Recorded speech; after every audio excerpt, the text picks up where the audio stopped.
Here are 5 things to be aware of if you're buying an electric car. Real world range is an issue. The WLTP ranges that manufacturers quote isn't really that realistic, obviously. My rough rule of thumb is that if you take the usable battery size, say in this car it's 42 kilowatts, and times it by about 3.6 for summer range, and in the winter 2.5, and if it gets low, below kind of 6-7 degrees in the winter, sometimes you can try calculate only 2 times the range. The next thing you should be aware of are the brakes. Obviously, if you're driving an EV, you use a lot of regen, which is the motor going backwards, charging up the battery, which slows the car down. So you don't actually use the brakes that much.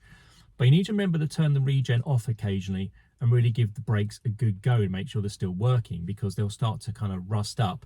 And when you need them in an emergency, they may not be as effective as you'd like them to be. Also, if you don't use them, then they'll get really rusty, and then you'll probably need to replace them because you've not used them enough. Make sure you get the right electricity tariff for your home.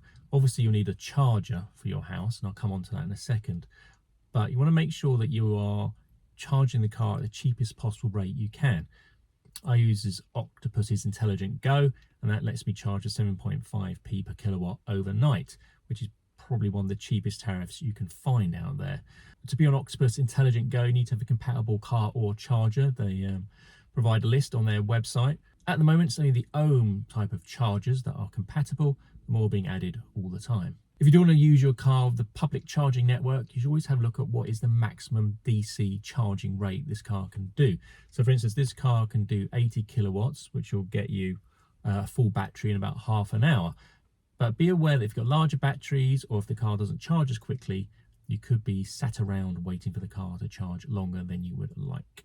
My last thing to be aware of is that not all cars come with a charging cable. Can you believe that?